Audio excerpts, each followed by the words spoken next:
नमस्कार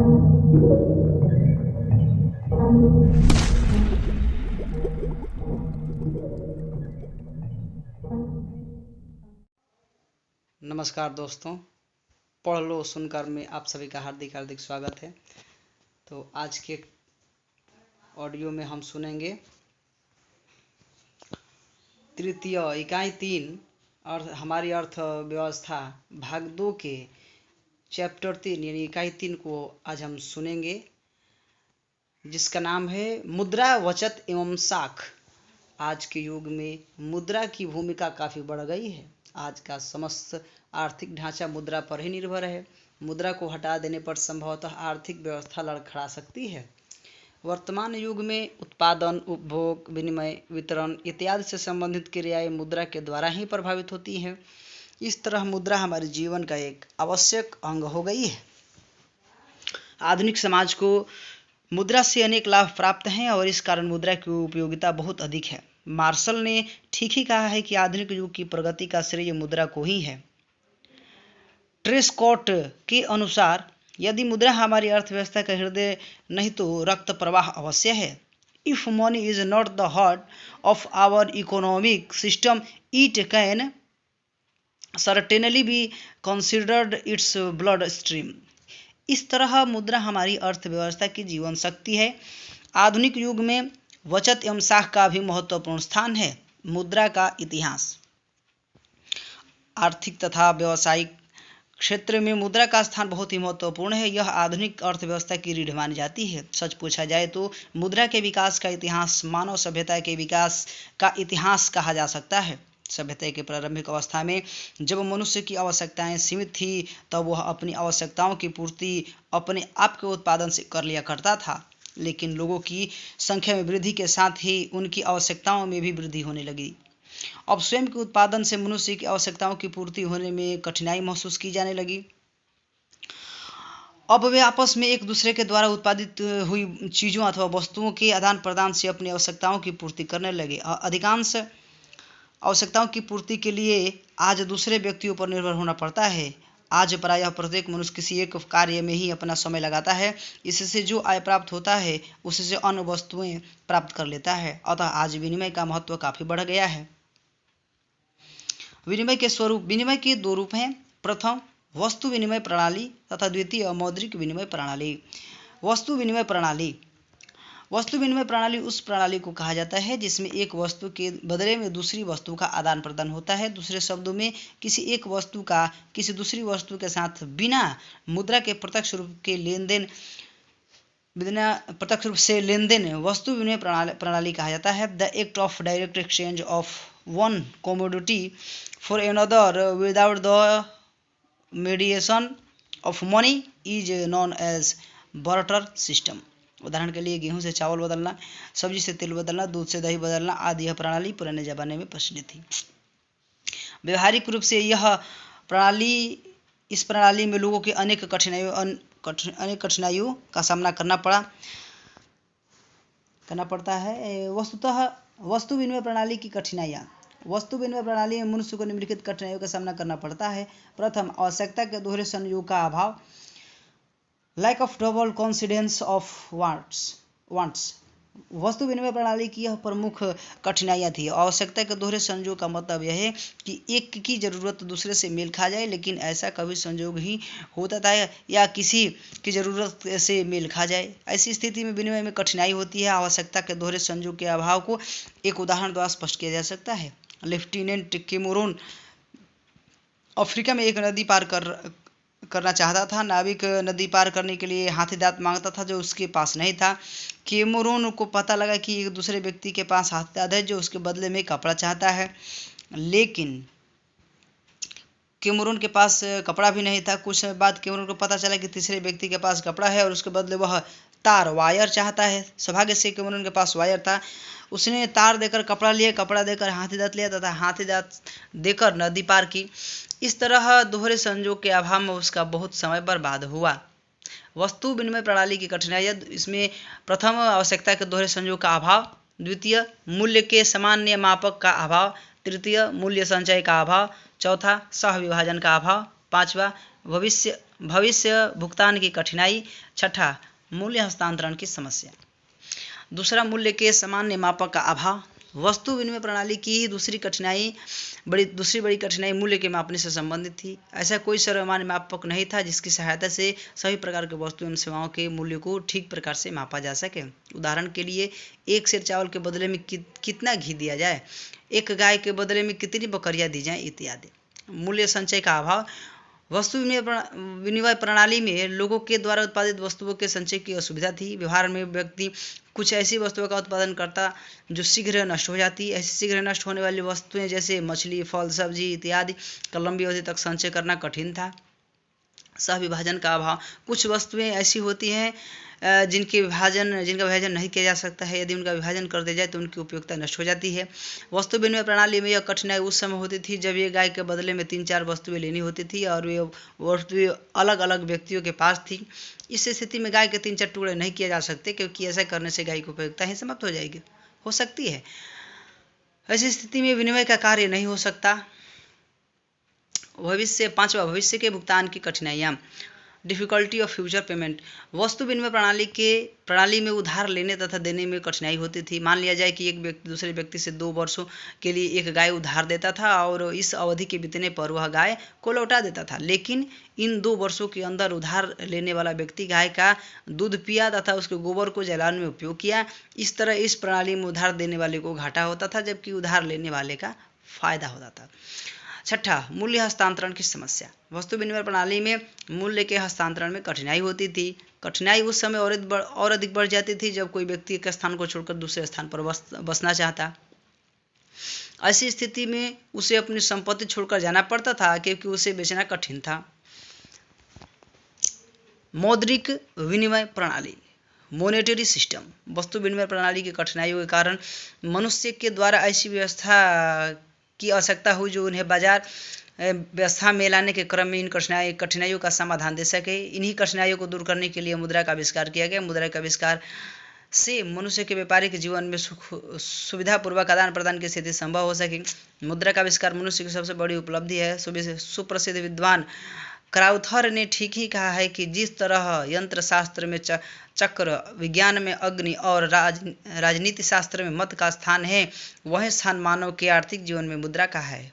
मनुष्य के सामाजिक और व्यावसायिक जीवन का संचालन मुद्रा के माध्यम से ही होता है। मुद्रा के आविष्कार से वस्तु विनिमय प्रणाली की सारी कठिनाइयों का समाधान हो गया। इस संदर्भ में क्राउथर ने ठीक ही कहा है कि मनुष्य के सभी आविष्कारों में मुद्रा का आविष्कार एक महत्वपूर्ण स्थान रखता है।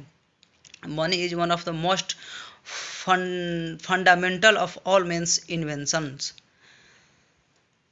मौद्रिक प्रणाली में विनिमय का सारा कार्य मुद्रा की सहायता से होने लगा है। इस प्रणाली में पहले कोई व्यक्ति अपनी वस्तु या सेवा को बेचकर मुद्रा प्राप्त करता है और फिर उस मुद्रा से अपनी जरूरत की अन्य वस्तुएं प्राप्त करता है। चूँकि इस प्रणाली में मुद्रा विनिमय के माध्यम का कार्य करती है, इसलिए इसे मौद्रिक विनिमय प्रणाली कहा जाता है। वास्तव में मुद्रा के विकास का इतिहास एक तरह से मानव सभ्यता के विकास का ही इतिहास है। The development of money is in a way an epitome of the history of human civilisation. विश्व की मुद्राएं। नीचे तालिका विश्व के कुछ देशों की मुद्रा को दिखाया गया है, जैसे भारत का रुपया, पाकिस्तान का रुपया, बांग्लादेश का टका, नेपाल का रुपया, अमेरिका का डॉलर, इंग्लैंड का पौंड, रूस का रूबल, सिंगापुर का डॉलर, अफगानिस्तान का अफगानी, ईरान का रियाल, इराक का दिनार एवं स्वीडन का क्रोना। मुद्रा के कार्य। आधुनिक समय में मुद्रा बहुत से कार्यों को संपादित करती है तथा इसके कार्यों में क्रमशः वृद्धि होती जा रही है। साधारण मुद्रा के निम्न 4 कार्यों को ही अत्यधिक महत्व दिया जाता है और वे ये हैं: प्रथम, विनिमय का माध्यम; दूसरा, मूल्य का मापक; तीसरा, विलंबित भुगतान का मान; चौथा, मूल्य का संचय। मुद्रा के इन 4 कार्यों को प्रायः अंग्रेजी की एक कविता द्वारा निम्न प्रकार से व्यक्त किया जाता है: money is a matter of confusion for a medium, a measure, a standard, a store. Hindi में इसे इस तरह से कहा जा सकता है: मुद्रा के है 4 कार्य महान, माध्यम, मापन, संचय, भुगतान। मुद्रा के हैं 4 कार्य महान, माध्यम, मापन, संचय, भुगतान। लेकिन आजकल अर्थशास्त्रियों द्वारा मुद्रा के और भी बहुत से कार्य बतलाए गए हैं। संक्षेप में मुद्रा के कुछ प्रमुख कार्य निम्नलिखित हैं। प्रथम, विनिमय माध्यम। मुद्रा विनिमय का एक माध्यम है। क्रय तथा विक्रय दोनों में ही मुद्रा मध्यस्थ का कार्य करती है। मुद्रा के आविष्कार के कारण अब आवश्यकताओं के दोहरे संयोग के अभाव की कठिनाई उत्पन्न होती है। अब वस्तु या सेवा को बेचकर मुद्रा प्राप्त की जाती है तथा मुद्रा से अपनी जरूरत की अन्य वस्तुएं खरीदी जाती है। इस तरह मुद्रा ने विनिमय के कार्य को बहुत आसान बना दिया है। चूँकि मुद्रा अधिग्राह्य लीगल टेंडर भी होती है, इस कारण इसे स्वीकार करने में कोई कठिनाई नहीं उत्पन्न होती है। मुद्रा के द्वारा किसी भी समय विनिमय किया जा सकता है। द्वितीय, मूल्य का मापक, मीजर ऑफ वैल्यू। मुद्रा मूल्य का मापक है। मुद्रा के द्वारा वस्तुओं का मूल्यांकन करना सरल हो गया है। वस्तु विनिमय प्रणाली में कठिनाई यह थी कि वस्तुओं का सही तौर पर मूल्यांकन नहीं हो पाता था। मुद्रा में इस कठिनाई को दूर कर दिया गया है। किस वस्तु का कितना मूल्य होगा, मुद्रा द्वारा यह पता लगाना सरल हो गया है। क्योंकि प्रत्येक वस्तु को मापने के लिए एक मापदंड होता है। वस्तुओं का मूल्य मापने का मापदंड मुद्रा ही है। मुद्रा के इस महत्वपूर्ण कार्य के कारण विनिमय करने की सुविधा हो गई है, क्योंकि बिना मूल्यांकन के विनिमय का कार्य उचित रूप से संपादित नहीं हो सकता है। तीसरा, विलंबित भुगतान का मान, स्टैंडर्ड ऑफ डेफर्ड पेमेंट। आधुनिक युग में बहुत से आर्थिक कार्य उधार पर होता है और उसका भुगतान बाद में किया जाता है। दूसरे शब्दों में भुगतान विलंबित या स्थगित होता है। मुद्रा विलंबित भुगतान का एक सरल साधन है। इसके द्वारा ऋण के भुगतान करने में भी काफ़ी सुविधा हो गई है। मान लीजिए राम ने श्याम से 1 साल के लिए 100 रुपये उधार लिया। अवधि समाप्त हो जाने पर राम श्याम को 100 रुपये मुद्रा के रूप में वापस कर दे सकता है।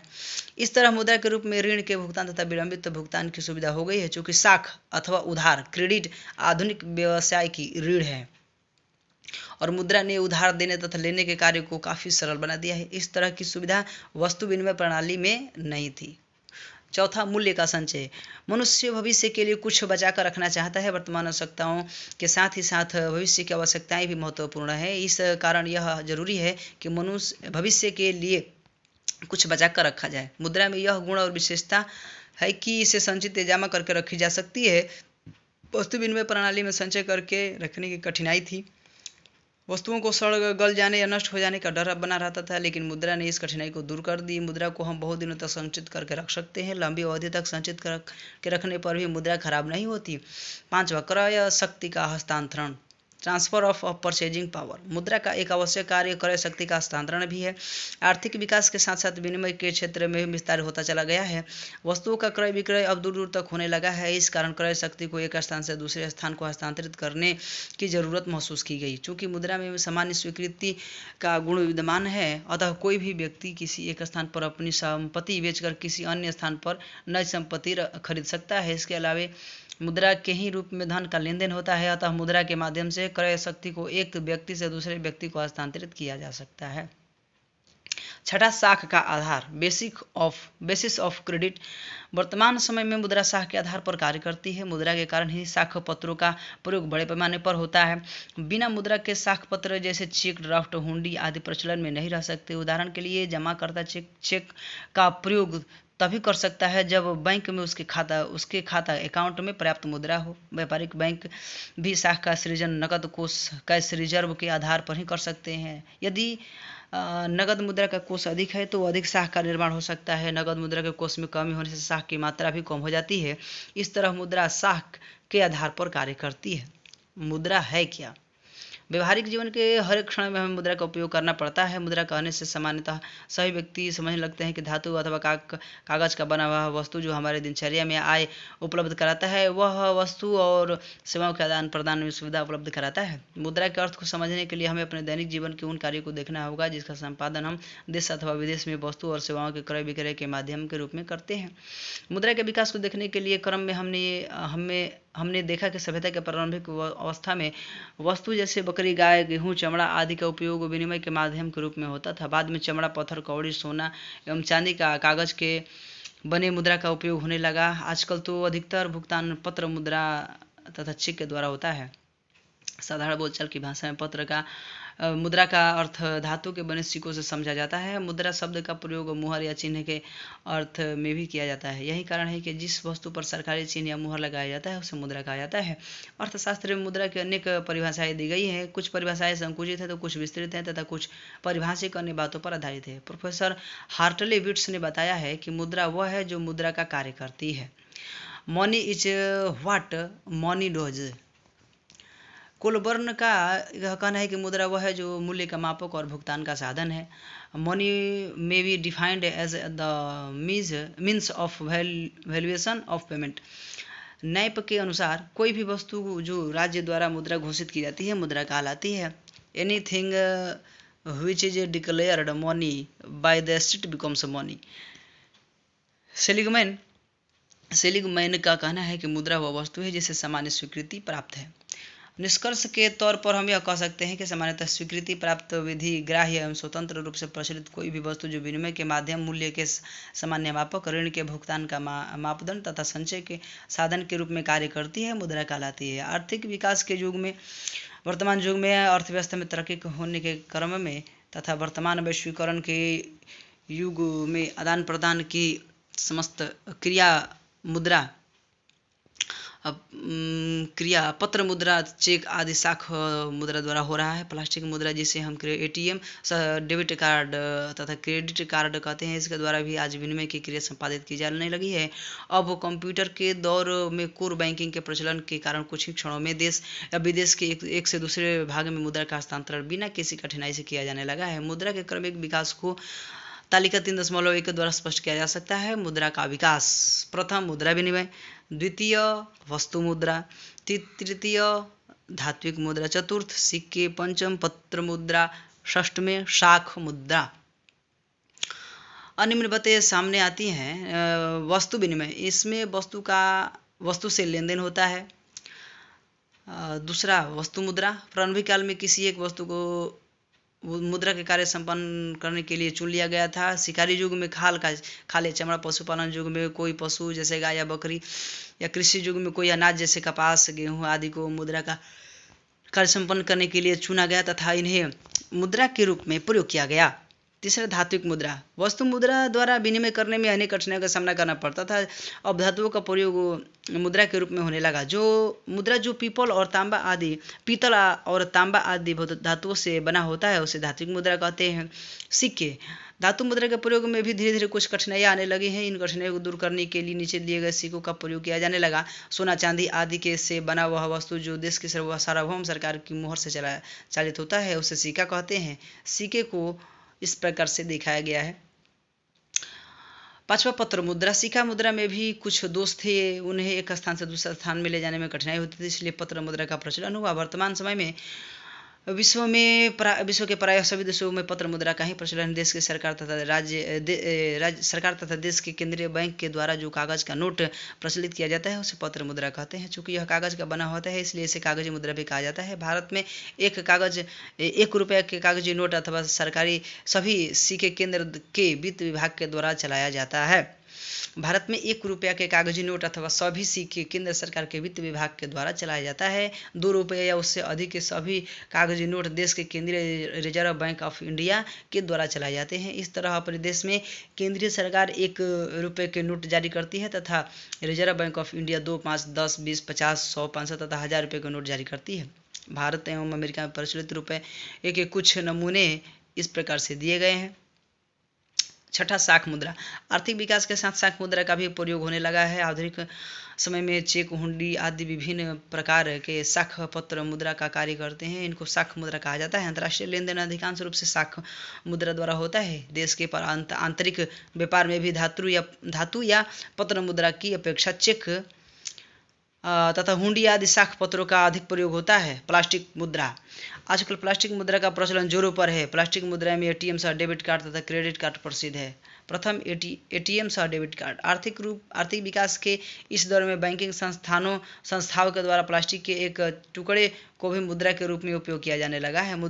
प्लास्टिक के मुद्रा का एक रूप एटीएम है। एटीएम का अर्थ है स्वचालित teller machine, automatic teller machine. यह मशीन 24 घंटे रुपये निकालने तथा जमा करने की सेवा प्रदान करता है। भारत में सभी बड़े बड़े व्यावसायिक बैंक जैसे state bank, Allahabad bank, ICICI bank आदि द्वारा यह सुविधा अपने ग्राहकों को उपलब्ध कराई जाती है।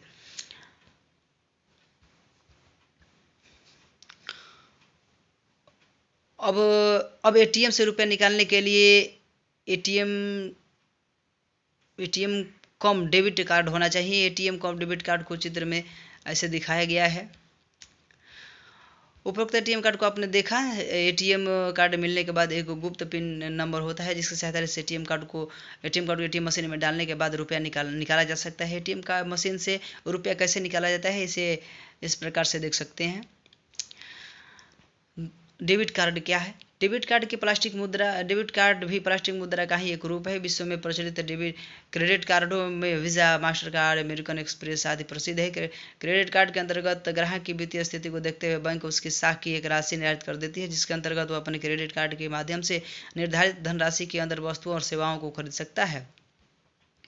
मुद्रा का आर्थिक महत्व।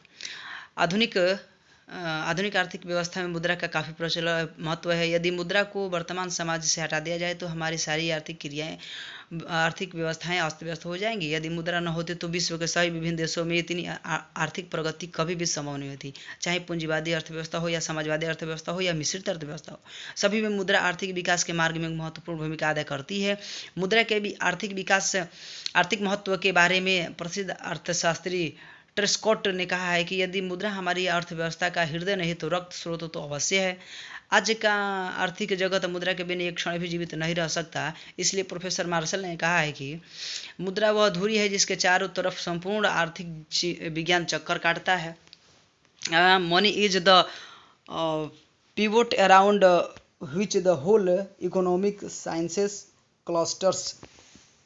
मुद्रा के महत्व पर प्रकाश डालते हुए क्राउथर ने कहा है कि ज्ञान की प्रत्येक शाखा की अपनी अपनी मूल खोज होती है। जैसे यंत्रशास्त्र में चक्र, विज्ञान में अग्नि, राजनीति में वोट, ठीक इसी प्रकार मनुष्य के आर्थिक व्यावसायिक जीवन में मुद्रा सर्वाधिक उपयोगी आविष्कार है जिस पर संपूर्ण व्यवस्था ही आधारित है।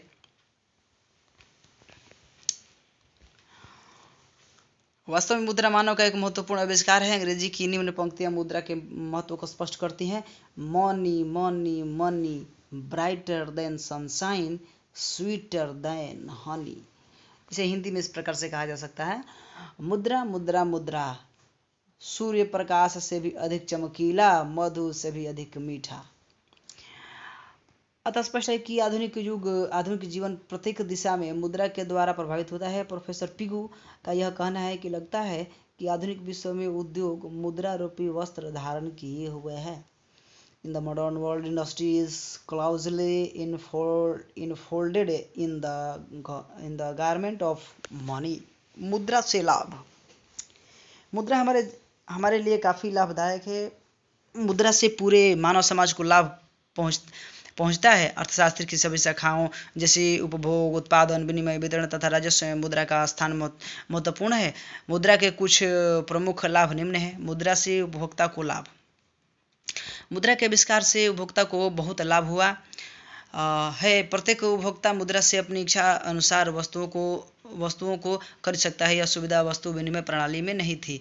मुद्रा उपभोक्ता की मांग का आधार है। जिस व्यक्ति के पास मुद्रा अधिक है वह वस्तुओं का सेवाओं की मांग अधिक कर सकता है। मुद्रा का अभाव मांग की मात्रा को घटा देता है। मुद्रा से लाभ। प्रथम, मुद्रा से उपभोक्ता को लाभ। द्वितीय, मुद्रा से उत्पादक को लाभ। तृतीय, मुद्रा और शाख। चौथा, वस्तु विनिमय प्रणाली के कठिनाइयों का निराकरण। पांचवा, मुद्रा और पूंजी की तरलता। छठा, मुद्रा और पूंजी की गतिशीलता। सातवां, मुद्रा और पूंजी निर्माण। आठवां, मुद्रा और बड़े पैमाने के उद्योग। नौवां, मुद्रा और आर्थिक प्रगति। 10वां, मुद्रा और सामाजिक कल्याण। दूसरा, मुद्रा से उत्पादक को लाभ। उत्पादक को मुद्रा से अधिक लाभ हुआ है। मुद्रा की सहायता से उन्होंने उत्पादन के साधनों की आवश्यक मात्रा जुटाने, कच्चे माल को खरीदने तथा संचित रखने तथा समय समय पर पूंजी की उधार प्राप्त करने में सहायता मिली है। उत्पादन लागत कितनी होगी, वस्तु का संभावित मूल्य क्या होगा, इस लाभ की मात्रा क्या होगी, बिना मुद्रा के ये सारी गणनाएं असंभव है। मुद्रा और शाख। मुद्रा में मुद्रा ने साख प्रणाली को संभव बनाया है। आधुनिक व्यवसाय का सारा ढांचा साख पर आधारित है। बैंक लोगों की छोटी छोटी बचतों को इकट्ठा कर लेती है तथा उद्योगों को वह मुद्रा उधार दे देते हैं। इस तरह मुद्रा साख का आधार है। वस्तु विनिमय प्रणाली की कठिनाइयों का निराकरण। मुद्रा के आविष्कार से वस्तु विनिमय प्रणाली की सारी कठिनाइयां दूर हो गई हैं। अब मुद्रा के कारण विनिमय आसान हो गया है। पांचवा, मुद्रा और पूंजी की तरलता। मुद्रा ने पूंजी की तरलता प्रदान की है क्योंकि इसको प्रत्येक व्यक्ति स्वीकार कर लेता है। मुद्रा के रूप में पूंजी को किसी भी उपयोग में लगाया जा सकता है।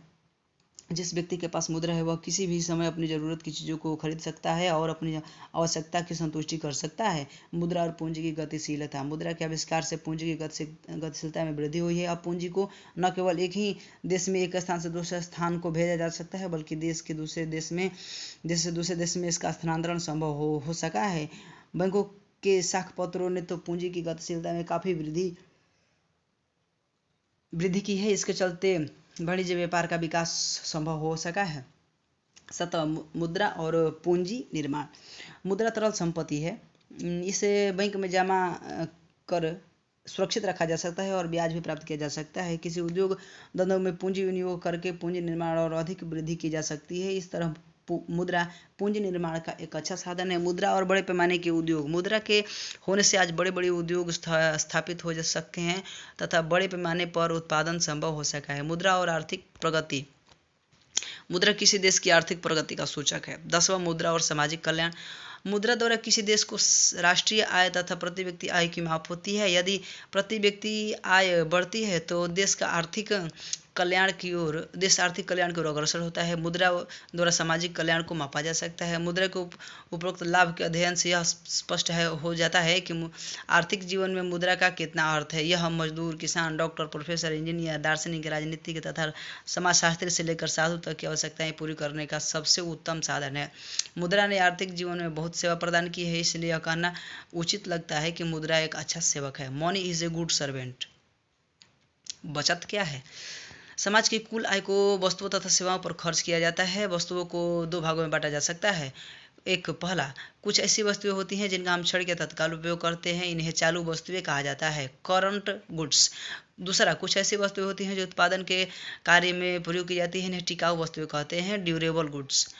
इस तरह समाज की कुल आय को इन्हीं दो तरह की वस्तुओं को खरीदने में खर्च किया जाता है। कुल आय का वह भाग जो चालू वस्तुओं पर खर्च किया जाता है उसे उपभोग कहते हैं तथा कुल आय का वह भाग जो टिकाऊ वस्तुओं पर खर्च किया जाता है उसे बचत कहते हैं। अतः स्पष्ट है कि आय, इनकम तथा उपभोग का अंतर बचत कहलाता है। इसे निम्न सूत्र द्वारा व्यक्त किया जा सकता है।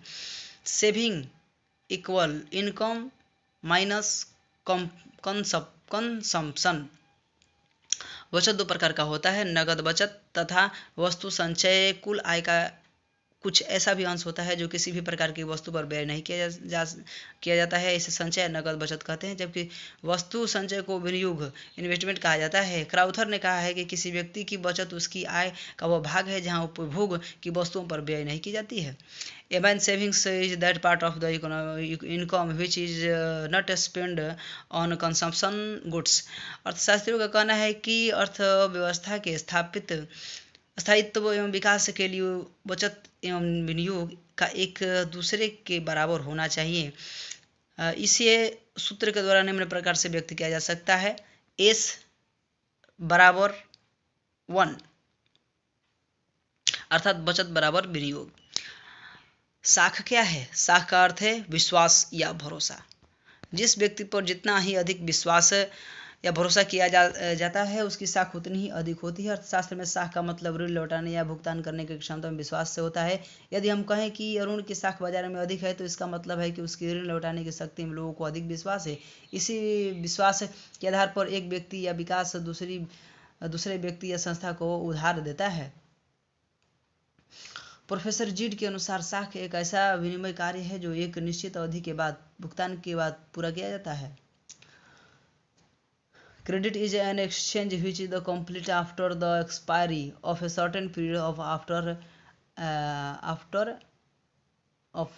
Time after payment. साख में 2 पक्ष होते हैं, पहला ऋणदाता तथा दूसरा ऋणी।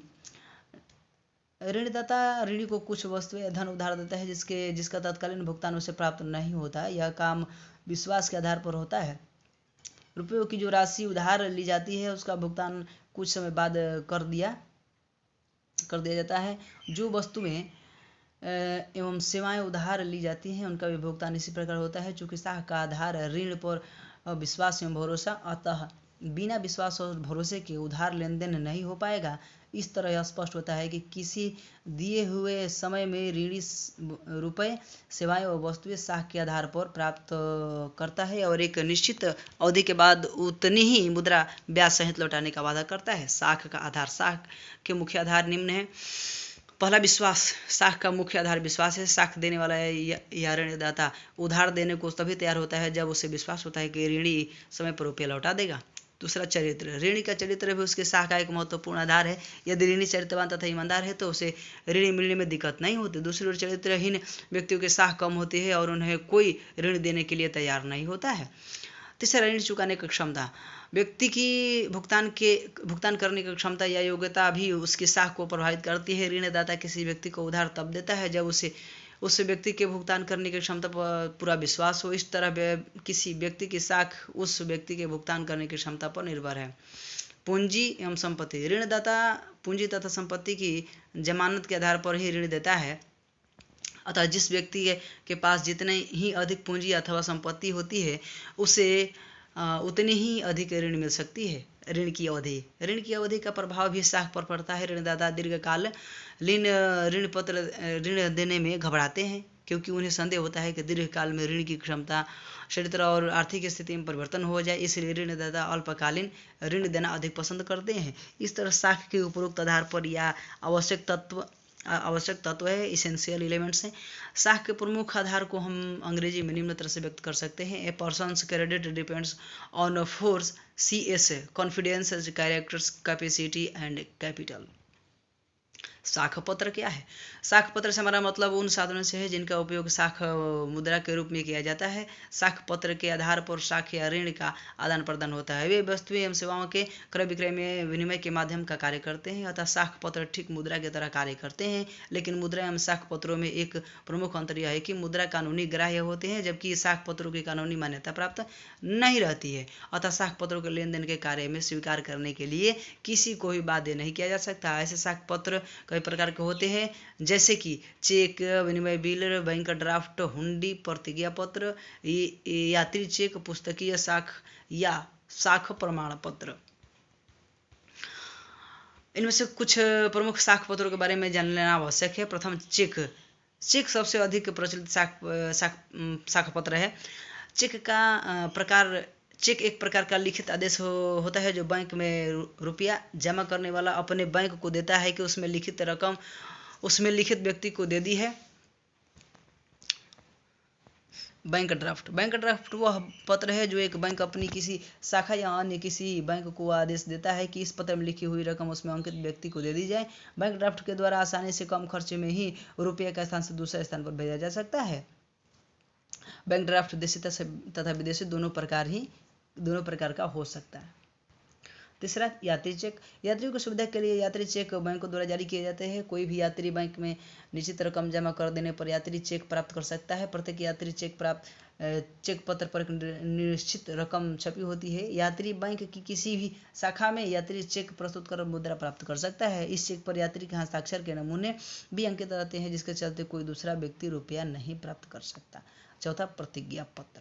यह भी एक प्रकार का साख पत्र होता है। इस पत्र में ऋण की मांग पर या एक निश्चित अवधि के बाद उसमें अंकित रकम ब्याज सहित देने का वादा किया जाता है। आधुनिक समय में साख पत्रों का महत्व काफी बढ़ गया है। आइए सारांश पर एक नजर डालते हैं। मुद्रा हमारे जीवन का एक आवश्यक अंग हो गई है। आधुनिक युग की प्रगति का श्रेय मुद्रा को ही दिया जा सकता है। मुद्रा के विकास का इतिहास मानव सभ्यता के विकास का इतिहास है। विनिमय के दो रूप हैं, वस्तु विनिमय प्रणाली तथा मौद्रिक विनिमय प्रणाली। वस्तु विनिमय प्रणाली में अनेक कठिनाइयाँ थी। इन्हीं कठिनाइयों को दूर करने के लिए मुद्रा का आविष्कार किया गया। मुद्रा के आविष्कार से वस्तु विनिमय प्रणाली की सारी कठिनाइयों का समाधान हो गया। मुद्रा के 4 कार्य: महान, माध्यम, मापन, संचय, भुगतान। सामान्य स्वीकृति प्राप्त, विधि ग्राह्य एवं स्वतंत्र रूप से प्रचलित कोई भी वस्तु जो विनिमय के माध्यम, मूल्य के सामान्य मापक, ऋण के भुगतान तथा मापदंड तथा संचय के साधन के रूप में कार्य करती है मुद्रा कहलाती है। भारत में 1 रुपया के कागजी नोट अथवा सभी सिक्के केंद्र के वित्त विभाग द्वारा चलाया जाता है, जबकि 2 रुपये या उससे अधिक के सभी कागजी नोट देश की केंद्रीय bank reserve bank of India के द्वारा चलाए जाते हैं। आजकल प्लास्टिक मुद्रा का प्रचलन काफ़ी हो रहा है। प्लास्टिक मुद्रा में एटीएम सह डेबिट कार्ड तथा डेबिट कार्ड प्रसिद्ध है। इसके द्वारा विनिमय का कार्य काफ़ी आसान हो गया है। मुद्रा वह धुरी है जिसके चारों तरफ संपूर्ण आर्थिक विज्ञान चक्कर काटता है। Money money money, brighter than sunshine, sweeter than honey. आय का उपभोग का अंतर बचत कहलाता है। साख एक ऐसा विनिमय कार्य है जो एक निश्चित अवधि के बाद भुगतान करने के बाद पूरा हो जाता है। साख पत्र से हमारा मतलब उन साधनों से है जिनका उपयोग साख मुद्रा के रूप में किया जाता है। साख पत्र कई प्रकार के होते हैं। चेक, विनिमय बिल, बैंक ड्राफ्ट, हुंडी, प्रतिज्ञा पत्र, यात्री चेक, पुस्तकीय साख तथा साख प्रमाण पत्र। साख पत्र ठीक मुद्रा की तरह कार्य करते हैं, लेकिन इन दोनों में एक प्रमुख अंतर यह है कि मुद्रा कानूनी ग्राह्य होते हैं, जबकि साख पत्रों की कानूनी मान्यता प्राप्त नहीं रहती है। इस तरह से आपका पाठ संपन्न हुआ। बहुत बहुत धन्यवाद।